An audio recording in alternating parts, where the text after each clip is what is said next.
வணக்கம். உங்கள் ரமேஷ் ஓம் பேசிட்டு இருக்கேன். திருமல லேட்டஸ்ட் அப்டேட்னு பார்த்தோம்னா, டிடிடி குடுத்திருக்கிற ஒரு முக்கியமான அனௌன்ஸ்மென்ட் வந்து, திருமலா ஸ்ரீவாரி புஷ்கரணியில, அதாவது டெம்பிள் எதிர்க்க இருக்குல்ல குளமு.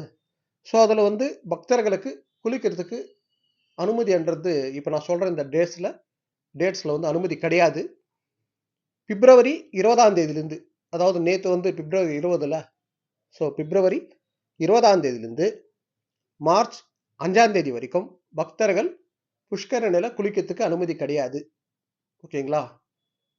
இந்த டேஸ்ல யாராவது ஜென்ரலா புஷ்கரணியில குளிச்சுட்டு தான் நாங்க தரிசனத்துக்கு போவோம் நினைக்கிறவங்க, நம்ம புஷ்கரணிக்கு பக்கத்திலேயே உங்களுக்கு தெரிஞ்சிருக்கும். அங்கேயே நம்மளுக்கு வந்து டேப் ஃபெசிலிட்டியோட பாத்ரூம்ஸ் இருக்கு. நீங்க அங்க குளிச்சுட்டு தரிசனத்துக்கு போகலாம்.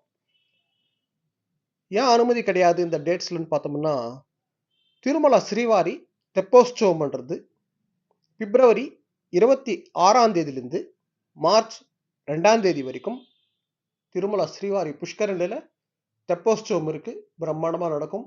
அதுக்கு ஸ்பெஷல் டிக்கெட்ஸ் கூட ரிலீஸ் பண்ணியிருந்தாங்கல்ல. ஸோ ஸ்பெஷல் டிக்கெட்ஸ் இருக்கிறவங்கள தான் தெப்போற்சவத்துக்கு அனுமதி இருக்குமான்னு பார்த்தோம்னா அப்படி கிடையாது.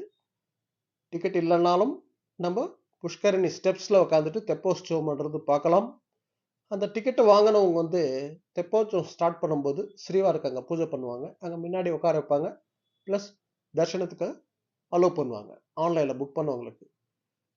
ஸோ தெப்போற்சவம் பண்ணுறது எல்லா பக்தர்களுக்கு அனுமதி இருக்கு. ஸ்டெப்ஸில் உட்காந்துட்டு தெப்போற்சவம்ன்றது நம்ம பார்க்கலாம். பிப்ரவரி 26ஆம் தேதியிலிருந்து மார்ச் 2ஆம் தேதி வரைக்கும் இந்த டேட் கவனம் வச்சுக்கோங்க. இப்போ வந்து பக்தர்களுக்கு குளிக்கிறதுக்கு அனுமதின்றது கிடையாது.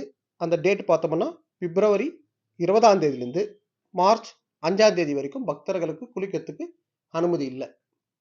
ஸோ இதுதான் அப்டேட். இது போல திருமலா திருப்பதி அப்டேட்ஸ்க்காக சப்ஸ்கிரைப் பண்ணி வச்சுக்கோங்க. ஓகே, நெக்ஸ்ட் அப்டேட்ல மீட் பண்ணுவோம்.